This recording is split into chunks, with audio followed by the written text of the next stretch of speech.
Welcome to the Masters in Motion podcast, where we empower Masters athletes to reach their full potential. Join us as we delve into the world of CrossFit and showcase the strength, resilience, and determination of Masters athletes, because we love this sport. I'm Jason Grubb. I'm here with Rick Stevenson. Hey, Rick, how are you? Doing well. It's another week, just past the games, still on the games high myself. Not nearly as much, I'm sure you are. Oh, but enjoying it. I'm just straight up sick now, which is great. My family was sick prior to the games, and I kept myself fairly quarantined, washed my hands like a crazy person, and then they got sick again, like the Monday before the games. So whatever they were healing from, they got sick again. And again, I kept myself well quarantined. And now that all the adrenaline, all that stuff is worn off, I've got exactly what they had. I started with like a sniff in my nose. I started coughing, and my wife was like, "So does your head hurt, and does your neck feel like you slept wrong?" I'm like, "Yes." She's like, "Oh yeah, buckle up. You're going to have some fun for the next few days." So I'm in the middle of it. Better now than a week ago. I cannot imagine having this last week. That would have been absolutely horrible. So it is what it is. And, of all the weeks of the year that I'm not training specifically, where I actually want to be doing stuff, I'm antsy and I'm ready to get going, but I'm still tapping the brakes, letting my body just chill out. Central nervous system chill out, and maybe Saturday, maybe even waiting till Sunday, or Monday, I'm sorry. Once I can get going, I can't wait to get back to training, This is the only week of the year now, I think, that I'm out training you. Yeah, it's been a good week. It started a new cycle. I'm actually taking a little bit of time Saturday and Sunday to be part of a 3-person team at a local competition about an hour south of where I'm at here, the Survival Games. Did them back in 2019. Have had a pretty good experience. And then just life gets in the way here in August. So going back, I got asked to be on the team, and looking forward to it. So it's a very early Saturday morning. Drive down the road and buckle up. But go do it. I'll give you a review next week. How about that? That sounds good. Give us a review of your experience there. Well, what do we have in the news this week? Well, I think now that the games have passed, you and I are looking very much forward to the age group Masters off season of events. But I think before we button up the 2023 game season, wouldn't hurt to speculate a little bit now on maybe where we think the games will be held next year, just because it was made very clear that this was Madison's last year as host. So from 2017 to 2023, Madison was a good host, absent 2020 during the pandemic. I've never competed anywhere else, Yeah, Carson, this is it. Mm-hmm. Carson to, actually the ranch to Carson to Madison. And now what's your best guess for 2024 and beyond maybe? I'll tell you where I think it's not going to be. CrossFit HQ is now in Boulder, Colorado, and I cannot imagine them trying to make it happen in Colorado. I think that the altitude would be so detrimental to performance that it would actually really negate the show, unless people arrived 2 months in advance and started to acclimate to that altitude. So that's it's not going to be a huge ask. Yeah, it's just it's huge. It's not going to be Colorado. I don't think they're going back to Carson either. So I think that's a fairly safe bet. Mm-hmm. So what was their short list historically? I mean, Birmingham was what was leaked to Morning Chalk Up at one point that's what we all thought though. Birmingham, okay, what's in Birmingham? Well, there's an amazing college campus, a revitalized college campus, and I've been through there. It's amazing. And so Birmingham, if they were to re-sign that deal, although Birmingham is pretty toasty in the summer, like any place in the South would be, the facilities would be top notch and just through the roof. Other than that,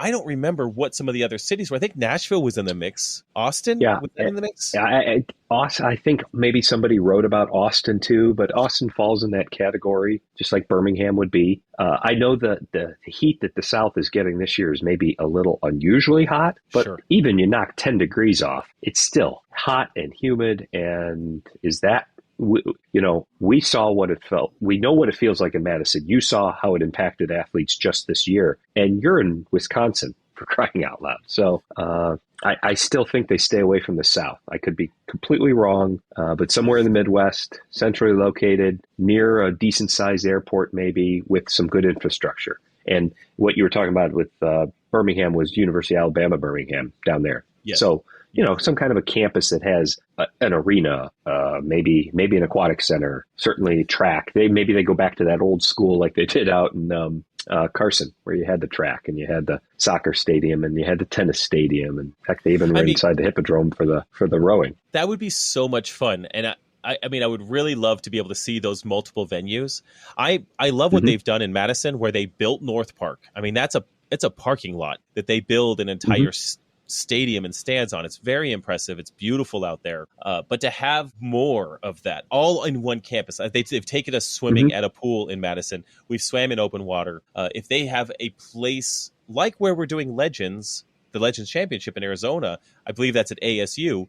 They have the campus to work with there. And if the Games has a place like that, that could be really interesting. Or you think of a place like, I think, Columbus, which is the hometown of Rogue Fitness. And I'm not sure I'm pretty sure that Noble is not the sponsor next year, or at least their contract is up. I can't remember how many years they've got. Yeah. But I wonder if that's a factor, and could it end up being the Rogue Fitness? I mean, how has it not ever been the Rogue Fitness, the Rogue CrossFit Games or something like that? It just seems like that would make sense. But in Columbus, that would make logistics maybe easier for Rogue. I don't know what support system they have in Columbus. Maybe you know more about that than I do. I mean, certainly anything around Ohio State could be a possibility. But, as we've learned, the city has to be on board. The municipality has to have it ironed out well in advance and be willing to host a very large event, which has not only from a athlete competition standpoint, but when the games come to your town, it actually does bring spectators. It becomes that festival. So Indianapolis, Chicago, you've nixed Colorado, Tennessee. I think those are all popular choices being bantered around. Now, one of the things that I did pick up on, I did watch the press conference in the middle of the week last week that the Games put on at Don Fowle and Dave Castro answering questions.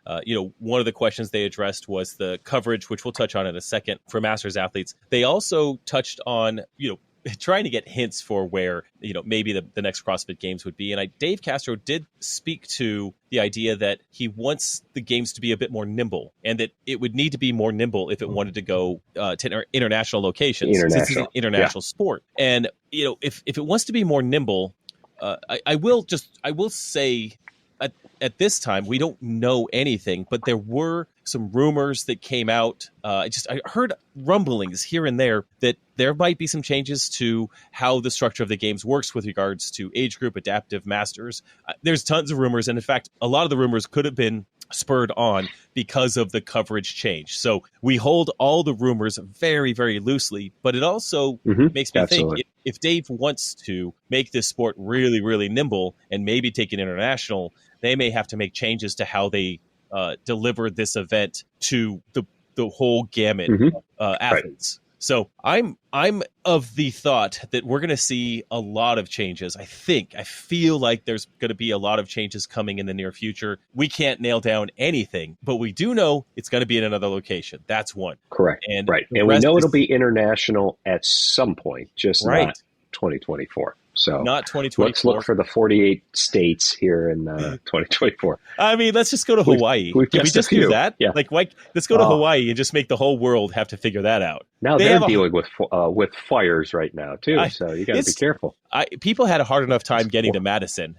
So many people got stuck in Dallas, Fort Worth, heading up to Madison for whatever reason. Tommy Marquez, I think it took him about 3 days to get to the Games. I'm not sure, but he was on a journey, I heard a lot of stories about people getting back had trouble too, because there was a big storm that went through the middle part of the country Monday or something like that, big travel day, and people were stuck. So traveling is not easy right now. There's no doubt. So let's make it near a large enough airport, though, that you do have those options. I don't know if that plays into it, but boy, if I were looking and taking, proposals from different places, that would be high on my scoring list if I was ranking things too. I mean, absolutely. Logistics. I never flew to Madison, and I know most athletes, not most, but likely the majority of athletes flew into Chicago and drove to Madison because Madison's not easy to get to. There's hardly any direct flights, and I know that a lot of the flights will come from different hubs to get to Madison, which creates a lot of congestion. So you do have those places that have large hubs. I mean, we haven't even thrown Atlanta, Georgia out there, but that could be a spot. It has a huge infrastructure.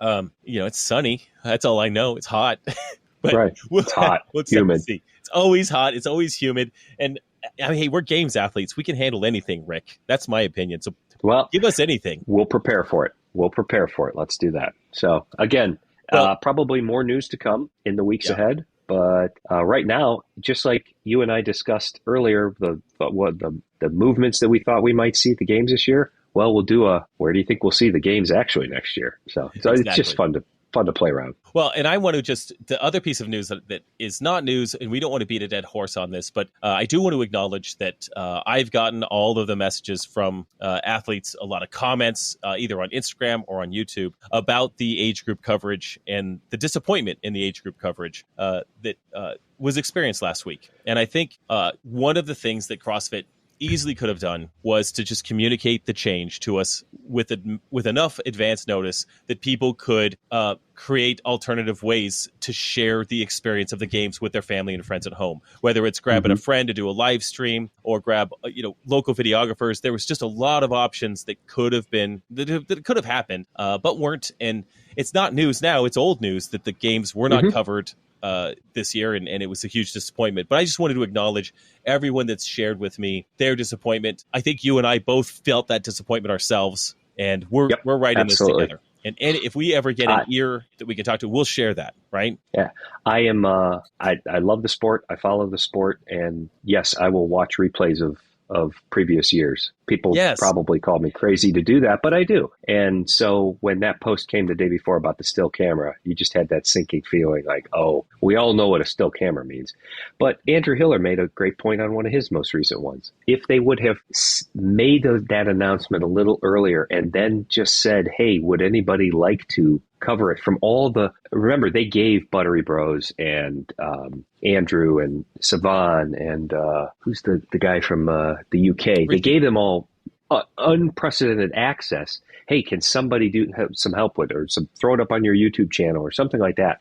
It would have been appreciated. It wouldn't have been perfect, but it sure would have been better than tuning in Tuesday and seeing ants march across. You as an ant and the rest of the 45 to 49 lifted a lot of weight for the Olympic total to start out, but I sure as hell couldn't see a damn thing. So again, beating a dead horse. Extraordinarily frustrating. And for me, I'm a content creator on one side, and what I've had the past couple of years is I've been able to share my story through the games, having all my behind the scenes documented, and then be able to splice that together with actual footage of the events. This year, those of you that have watched my YouTube video have seen that the footage is vertical iPhone footage, and it'll do the job for what I needed to do in sharing my experience at the games. But man, it's such a drag to not have that bigger piece, that big chunk. No coverage is perfect coverage. They do have to focus on the leaders. There are stories that they tell, which are pretty compelling. But it's was a real disappointment. And when we were behind the scenes, I forgot to tell you this, Rick. We're behind the scenes. We're in the warm up area, and we're trying to watch the teenagers pull the sled on the pull workout. And we're trying to get a gauge on how hard the sled is to pull. There's 16, 17-year-olds out on the field, and we're watching them, and we're standing inches away from the TV, but really it's just straight pixels. That's all you can see is pixels pulling something. And we're like, well, it looks like they seem to be moving it, but you can't even, it was so bad. It was like, I don't know. An iPhone would take better footage, I think. So correct, and it sure showed that it did. I mean, all of your folks and the people that we watched, and we talked about this last week when you and I had the Real Quick episode. iPhones did better than nothing, and they were greatly appreciated if you weren't on site there. So, well, let's jump in. We're moving on. Yeah, we're moving on. Today's episode, we thought we would just talk about the events. We've been talking about the events sort of. As soon as they were announced, we're able to chat about the events last week. And we're able to be like, okay, so 5K run, like here's kind of what I'm thinking, or this is what it's like, or, here's where these three guys were, or the different events we got to sort of share a bit. But I thought we'd just go through each event and talk about what we liked about them, where all of our opinions kind of, how the workouts went. So workout number 1 was the snatch and clean and jerk. Yeah, the Olympic total. Yep. What was your, thinking back to you being at the games last year, right? And you have that experience, first event, all those nerves, all those jitters. Imagine being an athlete. What are your thoughts with an Olympic weightlifting event like that? I can't tell you how lucky you and I switched order last year, remember? So my first event was 5 minutes, or was it 3 minutes? 3 minutes on the C2 bike. That's right. Or maybe it was 5 minutes, I think. 5-3-3, something like that. 5 minutes on a C2 bike. I can't tell you how many butterflies that knocked out by just pedaling on a C2 bike, knowing what you all had to go through, and that your first movement out there on competition floor or in North Park was a snatch.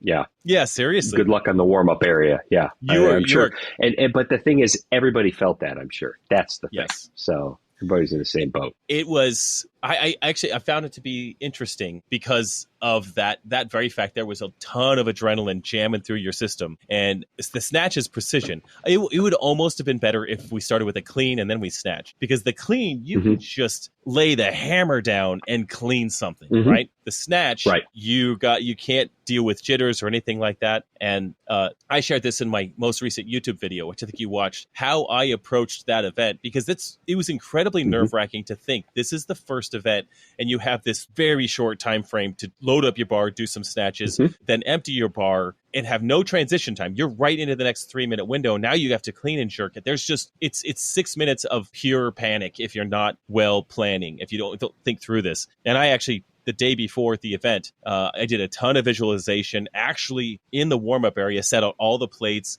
loaded the bar for all of my different lifts. Didn't actually do the lifts, but I won't get into all that. It's all in the video. You can watch that. But then when I got out there, it was very hot out there, Rick, like you can imagine. The 2 seconds, maybe by the third lift, now I'm pouring sweat on the ground immediately. It's crazy hot. And they had the lifting platforms out there for us, but they were all black. When you saw the athletes later in the week, there was that center strip, the white center strip that made it look like a lifting platform. We just had black on black. Yeah. So okay, interesting. Plenty of heat. I love the heat. I love the heat for lifting. All my lifts went exactly as planned. I had a great experience, but that was the most nerve-wracking start to the games I think I've had. And you nailed it on the head. To start with a snatch and clean and jerk, and for me to know that I'm going to start with like a 5th place. I'm going to start 4th or 5th. Right. I know my guys. I know how strong they are, and I got to just settle into that. And so mindset wise, okay, I'm just going to be a few points behind to start out. And luckily for you, you didn't have any time to waste stressing about it, because there was a 1 minute transition. Correct. And then you went right into Farmer's Field. Right. And for me, on a hot field. Oh, it's so hot. I mean, my God. For me, the purpose of doing my lifts, knowing that I was going to land in the middle of the pack, I had a specific number of lifts I wanted to complete and specific numbers. And by hitting all of those exactly as planned, I was on a high. I was on like an adrenaline dopamine spike right there, because I hit the lifts. I was so excited. I did everything I planned. And so when I changed my shoes during that 1 minute transition, took off my belt, and it was no time. All of a sudden, we're carrying the jerry bag. So you've got this jerry bag carry. I don't, maybe it was like 100-pound jerry bags. 100 pound in each hand. These are not light. They are shockingly heavy. And you get to the pig, and you've got 21 burpee pig jump overs. Right. What I loved about the debrief this year, they said you could get over that pig however I don't care. Just get a burpee, get over the pig. No, nothing specific. Just do it. You put the jerry cans on top, right? That's what you did? Yes. Yep. So I'll say what the whole workout was, and then we'll go through. So we got the jerry can carry, set them on the pig, 21 burpees over the pig, jerry can through 3 obstacles. You just walk around 3 chest pieces, jerry pegs down, 50 wall balls, 50 calorie ski, and then do that entire thing in reverse, right? Yep. 50 calorie row. Yep. 50 what did I say? 50 calorie ski, 50 calorie row. Ski. Big difference there. Big difference. Oh, yeah. So you're right. You carry the jerry bags to the pig, and you put them up on the pig, and that's not easy. I think every athlete was like, "Oh crap, this is so heavy to lift up to the pig." So I did get both of them up there, and I didn't think about this, but a lot of athletes tipped them sideways so that when they got off the pig on the other side, they just got to pull them right off. Correct. Good idea. I didn't think about that. I had to reach across and drag them across the pig. and then carry them. Yep. But as soon as you went down on that first burpee and you're laying on that grass turf middle of the day, I mean, this is 2 o'clock in the afternoon, man. This isn't like 10 a.m. This is 2 in the afternoon. You're doing burpees in an oven is what that's like. Straight oven work. I think a lot of people weren't ready for it. I'm sure I would have been the same. Yeah, it takes your breath away almost. And you can't overly hurry. This is just the first part of the workout. So no one is sprinting this. We're all just trying to not fall behind. Now, move through. Move with intent. Carry the jerry cans. You go around these obstacles, which were actually quite difficult because now you're going in a circle to the left with the jerry cans, always on your left. And so you're not comfortable with this. It's not like carrying a jerry can in one straight direction, but set those down. We get to the wall balls, a lot of fatigue kicking in and a lot of heat. For me, I went 50-20 on the wall balls. I think for the most part, people were off the wall balls. There wasn't a ton of separation there. The separation came on the row because this was a row that now once you get into this thing, heart rate's through the roof and you were just trying to decide. I know some athletes were just trying to hang on to 1,000 calories an hour pace. Yeah. For me, I held on. I was somewhere around 1,400. But you know this, when you're rowing, you're blind. You have no idea what's going on around you. Correct. Yeah. But you're pacing. To me, 1,400, that'd be breakneck. 5, 6, 7 minutes into a workout already. Yeah, it was uncomfortable. And then I don't know if you had this happen last year. The announcer's out there on the field and they say, and Grub's on 34 calories in. I'm like, dude, quiet. Don't tell him. Don't say that. Don't say it. He said it out loud. Anyway, as I'm rowing, I see my judge's hand go. Well, I know where I'm at. I'm at 45 calories. And I look up and down. No other judges' hands are up. I get off the rower. No other judges' hands are up. And for me, whenever I see that, it gives me more motivation. Grab the wall ball and just get going. Just start working. Yep. Yeah, I'm already ahead. If I just get some reps chipped off here, I can rest as needed. But if I could just get some reps going, I think I went. Get to 10, get to 15, get to something like that. Then take your break. My plan was to get to like 25, and I think I involuntarily dropped at 20. And to be fair, there were 2 men in front of me, but the rest of the field was behind me, so I couldn't see where anyone else was at on wall balls. So as I'm resting, elbows on my knees, I just bend over and look between my legs to see where everyone is at behind me. And all I know is they're all throwing wall balls now. So I pick it up, I go 15, drop 15 again.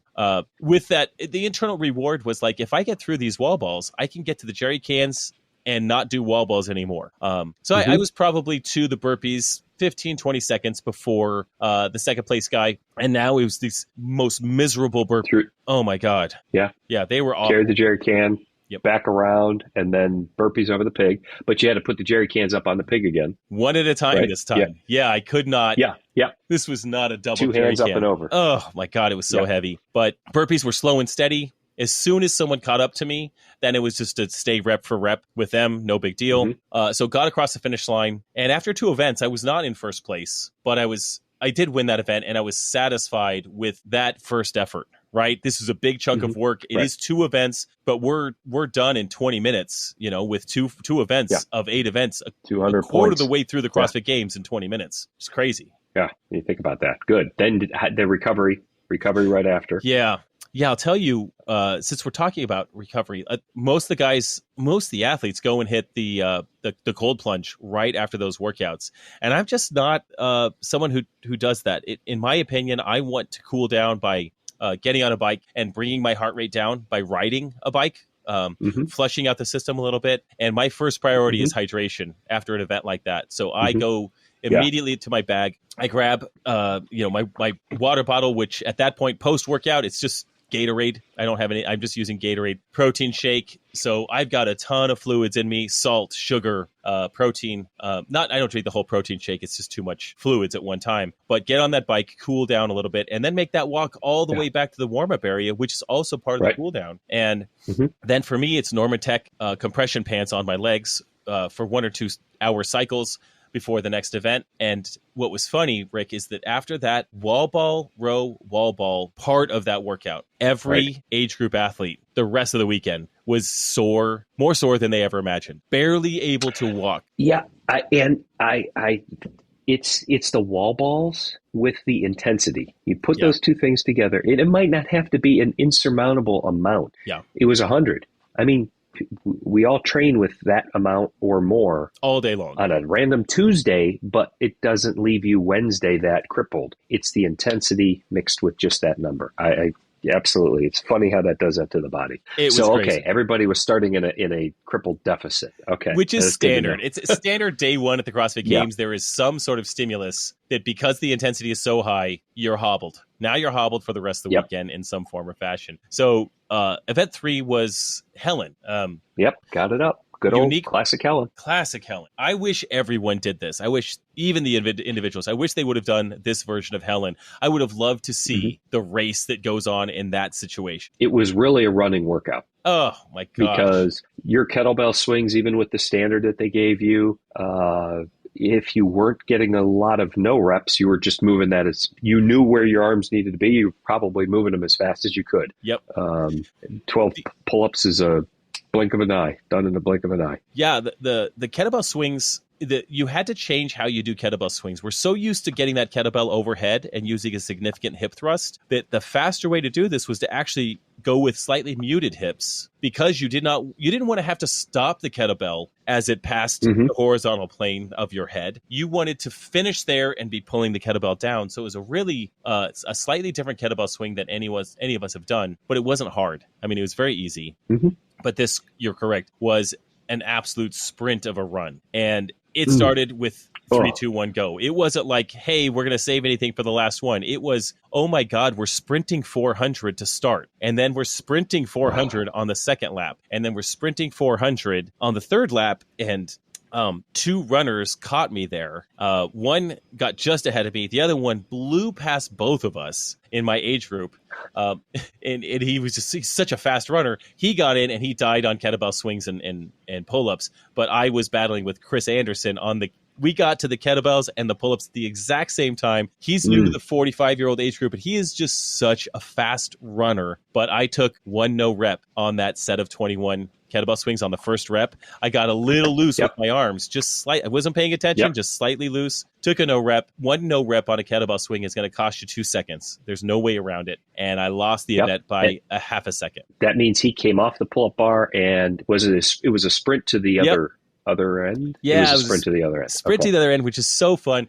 I swear I was a quarter of a second behind him off the bar, and I was like, I got him. Oh, that's right. Wait, he's a sprinter. He can run. I'm never catching him. I ended up I'll just get over the line. It doesn't matter. He won. I heard him from behind as he got across that finish line and roared like a lion. I mean, he just erupted with joy. And I was like, doggone it. I was right there. But it's okay. He was formidable, very formidable, and deserved the win. He executed that workout perfectly. I was subpar. You couldn't, in a workout that fast, you can't make a mistake. And I made a mistake. Correct. Yeah. I was going to say it's the same workout that we all do, the same test. The difference is how you finish. And you have to take that into consideration, because when I've done Helen, I have finished my 12 pull-ups and then you just drop. And you stand around, your hands on your knees, and you're like, wow, look at the clock, your time's done. In that competitive environment, it's finish your 12 pull-ups and my time doesn't end until I get over that finish line. So we don't have that in your regular gym. There is no finish line to cross, especially a sprint. So that adds a whole level. It does, and it adds a lot of fun to it, because I think a sprint to the end is exciting. I mean, you just want to see that. Absolutely. I loved it. I got off that bar so fast. Like, you try to get off the bar in such a way that you land with your feet already in a run. It's incredibly fun to sprint to the end. But, what you're hoping for is a guy that's not as fast as Chris Anderson. So, Chris, if you listen to next this, year, bro, you're fast. I mean, I don't know how to beat you on that like that. Wednesday. This was a morning workout, wasn't it? A morning test, excuse me. Yes. Pulling power. My favorite event. I mean, by far, my favorite event. It looked like it, yeah. I think the live stream that you gave us, and I think it was plainly evident that was your favorite, just by the margin of victory. Because a lot of the other age groups had close races, and or a great number of the field didn't finish, just because. But if you go ahead and describe it, or you want. Well, yeah, the workout was 3 rope climbs. It's a 20-foot rope, but we're on a 2-foot crash pad. So it's about an 18-foot rope climb. 3 of those, 10 deadlifts at 350 pounds, and then a 40-foot, give or take, 40 feet? 42 foot sled pull. 42-foot sled pull. The sled weight was about 260 pounds, I believe. Three times through that, and then once you finish that last sled pull, load all that rope onto the sled and push that alpaca sled all the way down the field across the finish line. So we have some experience with the alpaca sled, right, from last year. We pushed... Absolutely.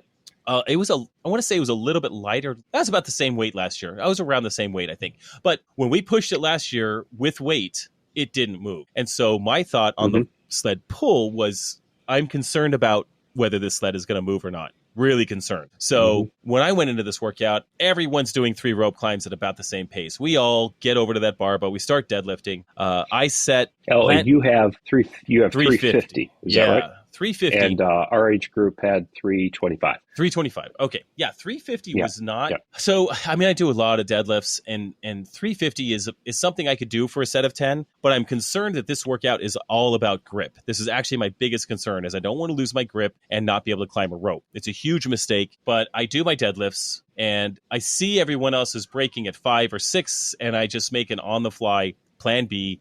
I'm going 10. So I do those 10. I walk over to the sled pull and do the first pull. And there's an audible relief that I probably said, like, oh, thank God, it moves. It's not that bad.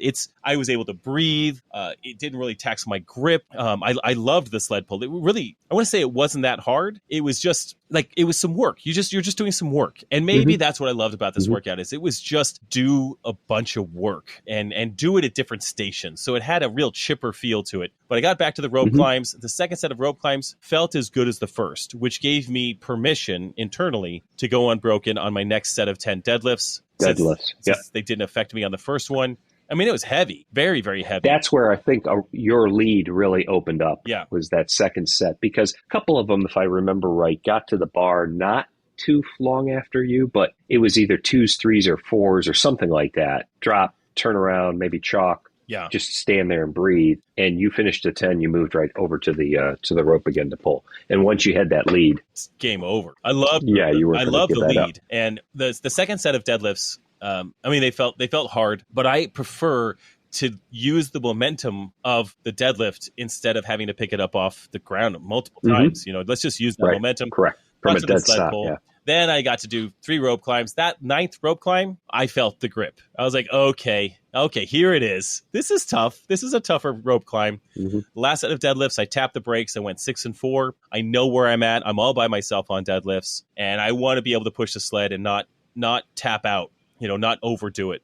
Last sled pull, no big deal. Load the rope onto the sled, which was harder than you think. I had this whole lot of rope. Yeah, in my mind, I was like, hey, you know what I'm going to do? I'm going to sort of lasso this rope. I'm going to make it kind of into a pile. No, I just pulled it like a crazy person. And now I've got this big stack of rope. So you throw it on there, and you really don't want it to fall off, right? Because they will have you stop if it just falls off. Or so anyway, we get it. I get it on there, and it actually stayed on there quite nicely. I push the sled. I get to the first 42-foot mark, and I'm like, oh, baby, this is tough, just like it was 2 years ago. I got to the next 42-foot mark, actually a little bit past it. Now all I have is about maybe 20 feet plus the end zone. I get the crowd involved. I get my hands. I'm like, all right, I'm actually having fun now. I feel like I'm a gladiator. I haven't seen that. Entertain the crowd here. Let's get it going. They all cheered. I went for it. I got onto the end zone. Halfway through the blue paint, and the sled would not move. I was like, okay, I don't need to hurt myself here or overly exert myself. So I took a step back. I asked for just a little more from the crowd and just pushed it across the line, and had a couple of minutes to actually start my recovery. Now, at that point, any of my competitors that listen to me, I know where the points are. I know that I actually want... I want some guys to come in before the second place guy, right? I'm like, I'm cheering them on in a good spirit. And also, Ryan, Mike, I need you guys to get across this line before Vlad. And I'm not overly doing it, but inside I'm like, come on, guys, come on. Let's go. It doesn't matter if you win by 2 minutes, if you only get an extra 10 points on the second place guy. And that's what ended up happening. But man, watching these guys push the sled down the field from the end zone, it was fun because I could cheer them on, and I really enjoyed cheering on everybody that's suffering. We all got to suffer together out there. So that's enough I'll say about that. It was super fun. I mean, it was the funnest workout, and probably I love playing with those. I mean, if they added a sandbag carry, maybe to finish that, I don't know how you make that workout more fun or more grueling, but it was just move some solid, heavy objects, and I really like those. So last year, we did not deadlift, if I recall correctly. So you've deadlifted in 21 and 23, both times outside. Yes. And both times had rope climbs. So, boy, is that a pattern that we're seeing? Oh. Well, of course, 21 was programmed by Dave, and the last couple of years have been by Boz. But rope climbs and deadlifts. There you go, folks. Grip and Work on those two as a couplet. Yep. Exactly. So that takes you finally out of the heat and into the Coliseum for the gymnastics chipper. Yep. Which I think you can say the term gymnastics was used loosely.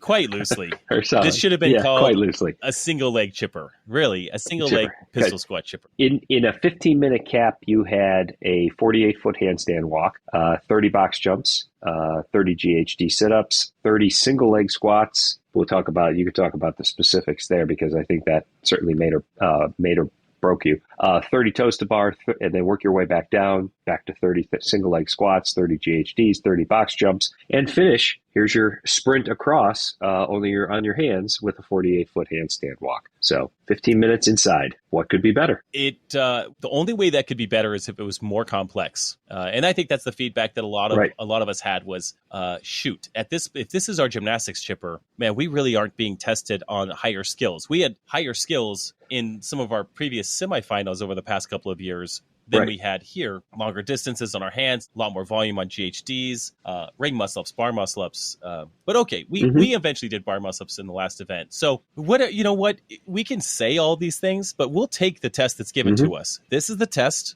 Absolutely. So we're just going to do it. And, honestly, this test for all of us in the 45 age group, I think 30, 40, I think most of the age groups were probably pretty set with the handstands, box jumps, GHDs not being a big problem.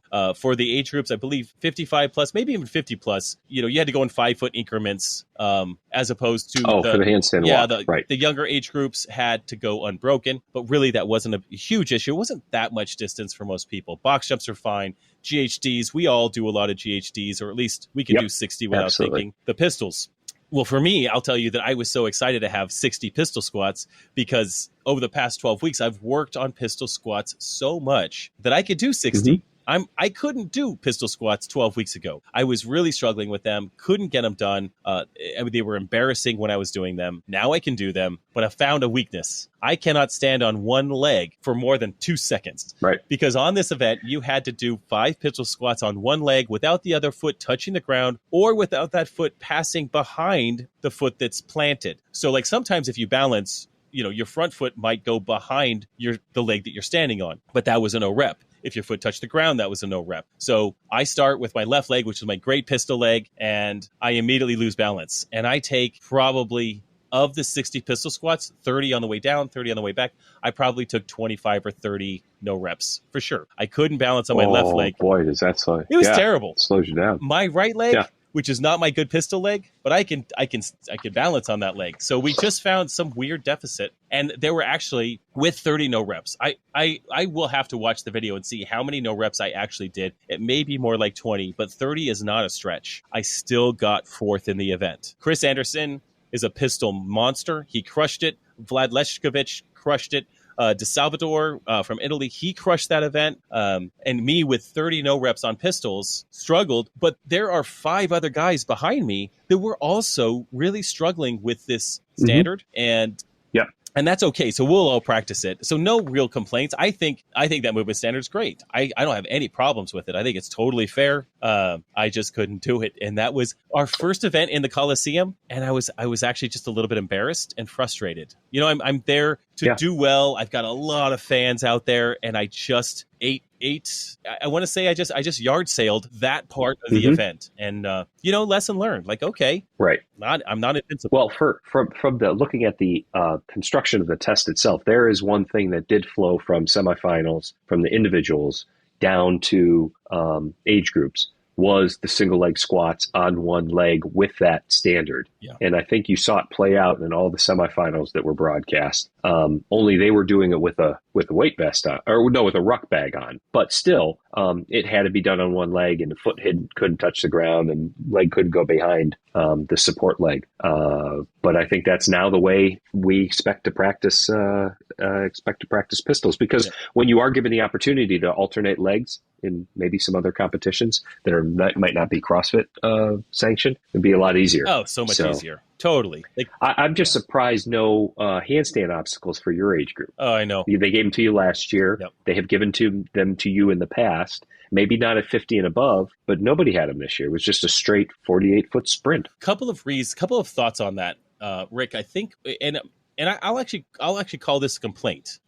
We were packed in there so tightly, right? So on that particular event, there's 20 lanes in the Coliseum, and they have men and women in there at the same time.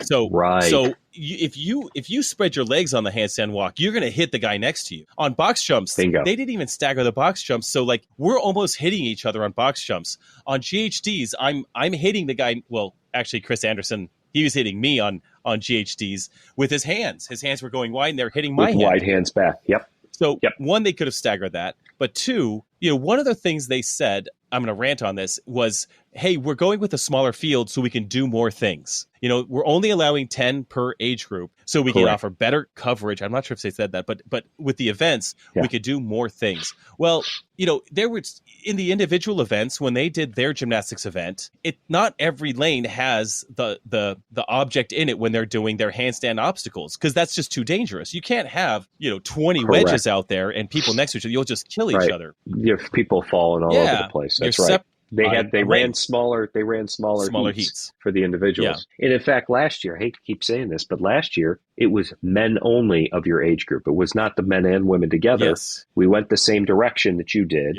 but you had space in between. Yeah. And your age group had space for the wedges, and for the ramps. All of our Coliseum, actually almost all of our events, if not all of our events. I'm trying to think of an event that the women didn't do it. I think we did all of our events as men and women 45 to 49. Interesting. The whole time. I can't think of an event where we didn't do that. Well, you all ran together. We all lifted together, Helen together, chipper together. Pulling power together? All of it. Yeah. See, that's interesting, because here you are Tuesday, Wednesday, Thursday. You're supposed to have all this time and space from the individuals and teams, yet they still squished everybody together. And there's less adaptive athletes competing this year than previous years as well. Very interesting. Now, the flow of the events were fine. I mean, when you're out on North Park, having 20 people on the field is no big deal. We've been on North Park in 2021 with 40 people on the field. We've done that. That looked busy. That looked busy. But yeah, now I didn't even think about that. But just looking in retrospect, like, it all worked out fine. But man, there was almost a tangible feeling like, hey, let's just get them through this stuff. I mean, we didn't have super long events. Anyway, the flow of all of it was not hindered by it. You're just limited in a gymnastics test like this. Right. You can't have more equipment out there. We can't have parallel bars because there's no room for any of that when we're side to side to side to side to side. I would have loved the handstand walk. The parallel walk down, pivot, and walk back. Oh my God, that would be so much fun to test us on complex things like that. But they were really limited by the space that they could have equipment out there. So, okay, that makes more sense why we didn't have any gymnastics, handstands obstacles, or even pirouette, because you can't pirouette when your guy's right next to you. On top of each other. And the last thing I'll say is, again, last year, when they did 20 across, they went different direction across the Coliseum floor. Yes. They went the short distance on the last event. Yeah. Everything in the Coliseum this year, you went the lengthwise. Yeah. So you did have very limited space, 20 across. Yes, good point. Really good point. All right, well, that explains a little bit more about our gymnastics chipper. That's a little more relevant. It makes, So they take you out of the confines of the Coliseum and they say, you know what? If you didn't, Mr. Jason, if you thought 20 was crowded, we're going to throw you in with about 100 runners, and we're going to start you off on a 5K. 5K. Right. a it was, I mean, I marked it on my watch. It was 4.5, Yep. 4.5K. That's okay. Yep. No, who cares? I mean, it's fine because everybody ran the same distance. At that, that's in the events, we all ran the same distance. Now, here was the fun thing, Rick. Here's the behind the scenes on that. So they lined us up, maybe the teenagers first. Maybe they got 14, 15 boys, then girls, then the other age groups. Then they got 35, 40, 45 men and women. So we're 10 across and however many deep, right? And we're all at the start line, and we all have chip timers. And the rumor is that, thank God it's the rumor. The rumor is that your time doesn't start till you cross the starting line. That's what we all think. Thankfully, that's what we think. So none of us are trying to bust through like the teenagers or people in front of us to get in front, because it doesn't matter when as soon as we cross that start line, that's when our race actually starts. Then your clock starts. That's what we thought. 1 second. That was not the actual case. Thankfully, it started as soon as the 3, 2, 1 go started. So instead of mowing down children in front of us, we all sort of went, like the first 10 went, the next 10 went, the next 10 went. We were moving, but none of us really took off trying to jockey until after you got to the starting line. Once you got to the starting line, we were all barreling around people and really trying to find, that I'm not losing these guys. That was really your whole thing. I'm not losing the guys in front of me. But yeah, it did turn out that the people at the very end of the line, their timers started the exact same time the people at the front of the line. So it could have been really dirty and really messy, but it's okay. It wasn't. Gratefully, it wasn't. But we go out on that 5K and it's 3 laps. You're going to go up. You did this run last year. We go through the RV park. We go up the hill around that kind of track. We come back into the stadium, through the stadium, and we do that 3 times. On the 3rd time, we come in and we actually run down a funnel towards the end zone and finish. And makes it really easy. I don't think anyone made a mistake this year, like by only running 2 laps. But man, like 2021, we ran hard. We ran fast. It was truly cross country, like running through the RV park was kind of fun because there were fans everywhere. So as you're running through the RV park, there's people cheering you on, cheering everybody on as you're climbing the hill, which was wood chips and then up on the grass. That the hill climb was just terrible. You get up there and there's people lining the route all the way cheering you on. So it was exhilarating. It was great to have people out there cheering for everybody. And then when you went in the stadium, there's a crowd in the stadium as well, because there's 100 plus athletes in this run. You had all of the age group and the teenager and age group fans all watching this. So it was a really big event. It was a concentrated group of fans because everybody was competing at once. Which is kind of nice because you don't always get that. Right. Yeah. A lot of times because of our events, the teenage parents will go be with their teenagers when we're going. But it was really fun. For me, my plan of attack was don't lose Chris Anderson. That was my plan of attack. The only thing I was thinking. Chris, if you listen to this podcast, you are a heck of a runner. So I held on with him through the first lap, through the second lap. And on the 3rd lap, it's I've got Chris. I've got 2 other guys out there. One from Spain, one from Italy. These guys, they must run for a living. They've got to be lifelong runners. They were so fast. And I glanced over my shoulder. We were in kind of a lead pack. So I was able to, I couldn't keep up with them. I let them get just a bit in front of me, thinking I could catch them at the end, but there's no way. But also behind me, there's no one. So I was able to just find a nice pace, finish that out. And what I found interesting was on the monostructural, I'm not on the specialized events, like Olympic lifting. That's a specialist event. Correct. Yep. I took 5th place. And I planned for that. I figured there'd be 3 or 4 guys that beat me in the Olympic lift. And then when we get to CrossFit events, I'm well-rounded in those, so I'll do really well there. Same thing on a 5K run. You have running specialists that are just going to crush that. And there's no reason for me to think that I'm going to keep up with them in that event. I don't need to keep up with the specialists. I only need to play my game and beat the guys that are behind me. So that's what that event was like. So I think that was kind of a fun experience, knowing that I don't have to beat specialists in what they're specialized at. I mean, I want to be a better lifter. I want to be a faster runner, but it ended up working out okay. So that's how we finished up the 5K event. It was It was so good. Great event. That finishes our day. Now it's time to go home, eat all the food, and be ready for the last day of events. Because you didn't have that was in the evening, early Correct. evening, something like that. Yeah. At least they gave you a little bit of a cooler time, right? Yeah, they pushed the time. They pushed it back just not for that reason. Right. Okay. And that's fine. I mean, it was better. It was really hot during the day, and it was very hot during the 5K, but not like the middle of the day. So now we're heading into the last day. Endure the Coliseum. You're actually done being outside for your games. Two events to go. First one called Endure the Coliseum, where it was for time with an 18-minute cap, which we know was not needed, I believe. 50-calorie ski, 50-calorie echo bike into 75 double unders, then 50-calorie ski, 50-calorie C2 bike, and then the finish was 75 double unders, sprint to the line, get over on the little finish pad. So how'd you attack this guy? Because this truly was a cardio fest. I'm sure your heart rate spiked pretty quickly. It was quite high. In fact, in my training, I often don't hit zone 4 and zone 5 very often. This workout, I lived in zone 4 and zone 5 the whole time. Okay.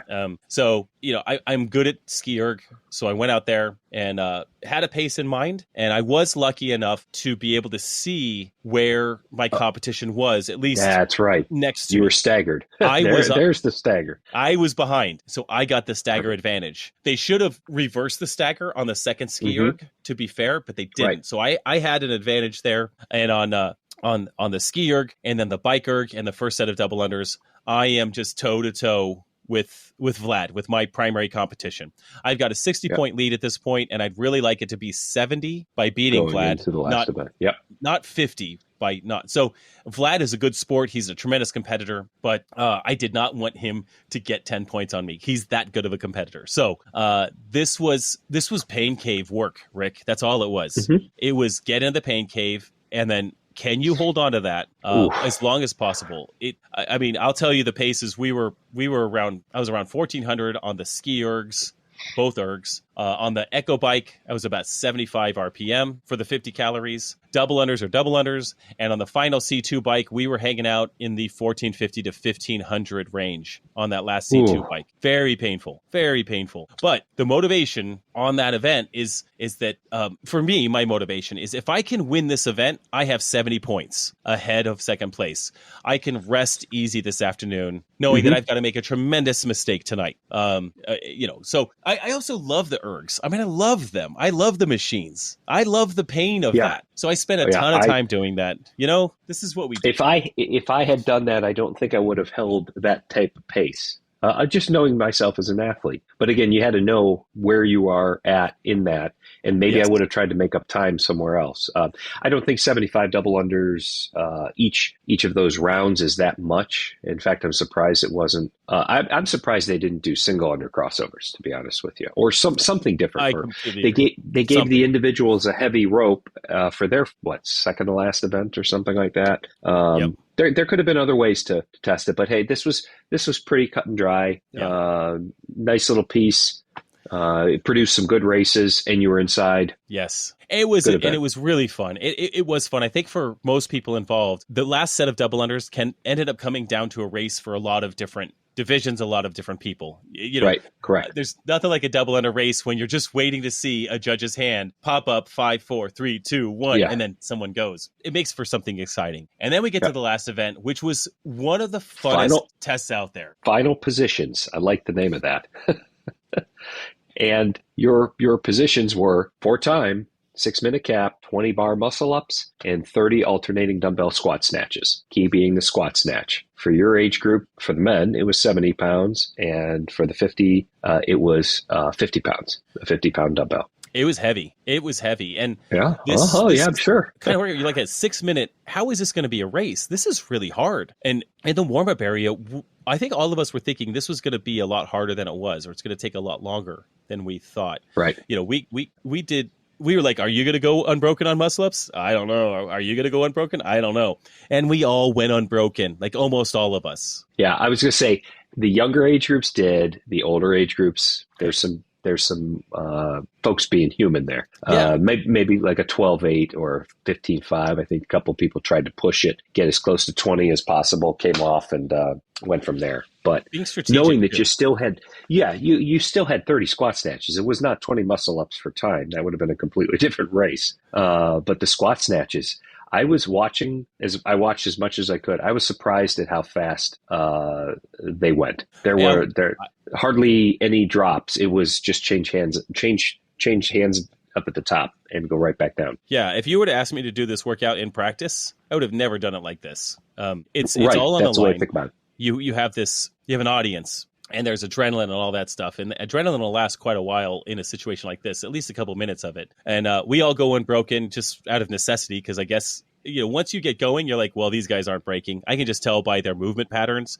They're not breaking. They're pacing these bar muscle ups. Okay, get to the dumbbell snatches, and I'm going to go 6 and 4. That was my plan. Again, I get to the 6, and I feel good, and I'm not stopping. So I get to 10. I step forward to the next dumbbell. So they had 3 dumbbells out there. You had to advance after every 10. Yep. Second set of 10. I'm like, I guess I'm going unbroken. Wow, I'm going unbroken. I'm surprising myself. And now I got Ryan Redke, who can dumbbell snatch like a giant. He is just amazing at this movement. But anyway, there was quite a few of us that went unbroken all the way through this thing. And even those that broke up a little bit, still remarkable efforts, because in the warm-up area, we would do like 3 or 4 muscle-ups and then 2 or 3 dumbbell snatches and step away with a high heart rate. Like just, wow, this is tough. This is harder than we think. And then we get out there on the floor, and there's something about the Coliseum floor. You've been there. I've been there. Mm-hmm. It's a magical experience, and your capacity is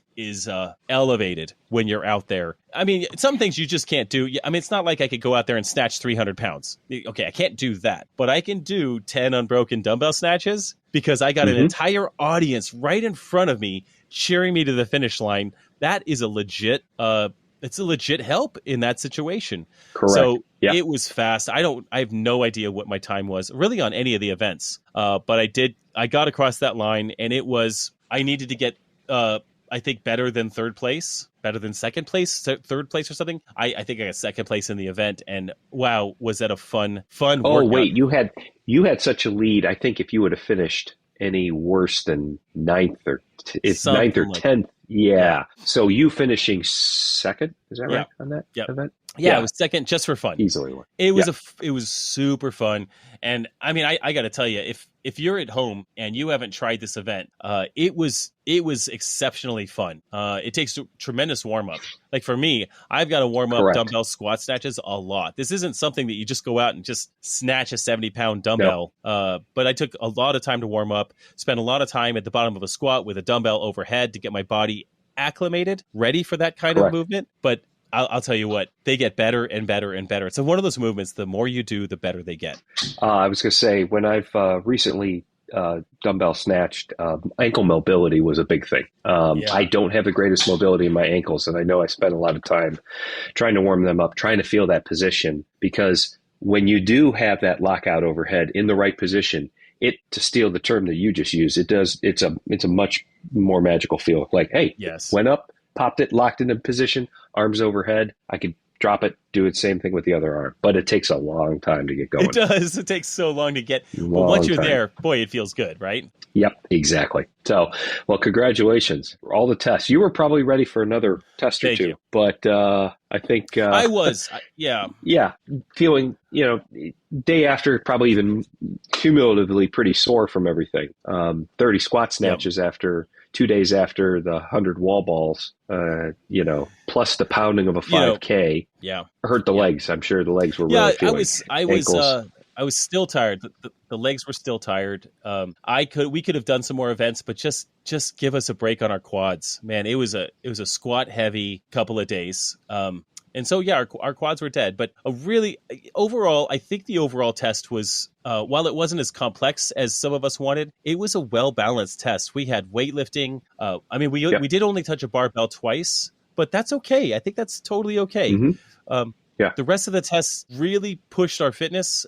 You had to be a very fit human being to go in there and do well. And that's not to say that anyone showed up that wasn't fit. Every competitor that shows up there is incredibly fit. And it's an honor, honestly, to be out there on the playing field with all these guys. And, there's something that even when I did get passed on the 5K by these two guys, I was like, God, they are so fast. Like, they're so fit. It's fun to see super fit, unique individuals out there just selling themselves on the competition floor. In my age group, in the other age groups, the teenagers were amazing. The adaptive athletes are beyond amazing. It's just great. And there's something really special about the CrossFit Games. That entire week, I didn't leave the games the entire week. I didn't drive a car. We lived in the RV on site. I never left. 7 days I'm on that site, and it's just an amazing experience. Really amazing. Now, we're circling back to what we talked about at the beginning with where are they going to be next year. Boy, I hope they find a site that allows you to do that all over again, not 100%, back and forth. 100%. But last thing I'll say about the tests here, you knew Dave Castro was involved in the games again this year when he had that post of the doc and early morning, something about that, and everybody's heart probably skipped a couple of beats. Age groups didn't swim. Yeah, I mean, neither did no one swim. Yeah, no one swam. But it's unusual for individuals not to. You have to go back many years. I can't recall which one they didn't swim. But for age groups, it now seems to be hit or miss, depending on where you're at. But no swimming, and I'm sure there were a few people that were probably pretty happy. I know you've worked hard on it, but through each individual age group, I'm sure a couple of competitors were like, "Thank goodness." Yes. Just keep me on dry land and make me do wall balls. Well, I prefer dry land, but I was ready, and I've been to the games 5 times, and we've swam 3 times. So we're almost, we're just 60%. Yep. Well, that's the games recap. Those are the workouts. Guys, if you have questions for us about those workouts, send it to us on Instagram, or if you're listening on YouTube, you can leave a comment below, because we really enjoy answering questions. But really quick, Rick, we've gone a little long tonight. What do you got for a pick of the week? Well, I said I would follow up with this, and I'll give you my review, although I don't think I broke them in as much as you guys have. But the new Reebok Nano X3s did break them out. From what I have been able to do with them, including rope climbs, and to me that's a test. How do the sides of both shoes, based on how I lock my feet, how do they hold up and fare? I'll give them 2 thumbs up. I think you can weightlifting, you can run. They feel pretty good running. I'd still rather for longer distances have running shoes on, but when you need to run and do Helen, for example, they're more than capable of that. So I think Reebok did another good job. I have not jumped on the bandwagon with all these other shoe brands that are out there, but so far the Nanos, as each successive model has come out, I think they've gotten progressively better. So I like them. I liked them too.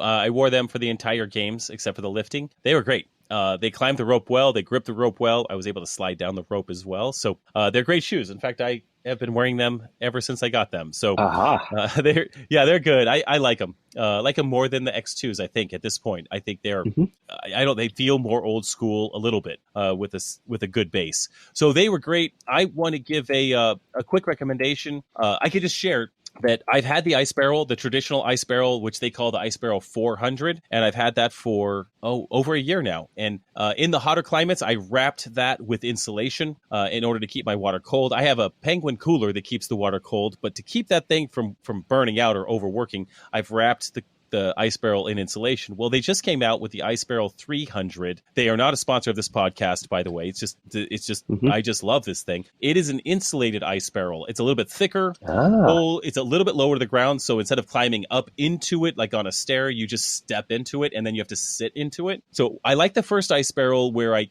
literally let myself in there by letting my arms just loose, and now I'm in it. Yeah. The new one, I actually have to choose to sit down in it, and that's just a little more. I have more apprehension, but I'm just getting used to it. Mental strength it takes to get that there. But the insulation is great. It's a little bit thicker, a little bit lower to the ground, but ice barrel was out there at the games, and I got this ice barrel 300 with my Penguin chiller. And Penguin Chiller is making an adapter for this particular ice barrel that'll fit a little bit better, which is awesome. But I love it. I really like it. I've used it for the past 4 or 5 days since I switched over, and 2 thumbs up. It's great. It's good. And it's a big insulated. improvement. I'm looking at pictures right now of it. Interesting. Very neat. Slightly different design, but I did get to meet the founder of Ice Barrel in person. Great guy, great team around him.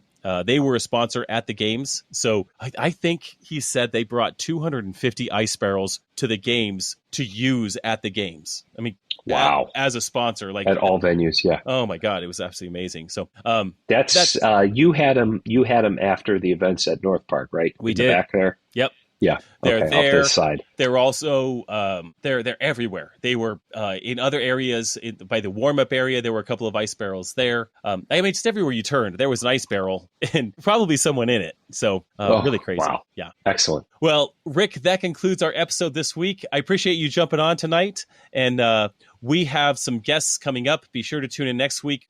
We've got a fun episode coming, just like every week, obviously.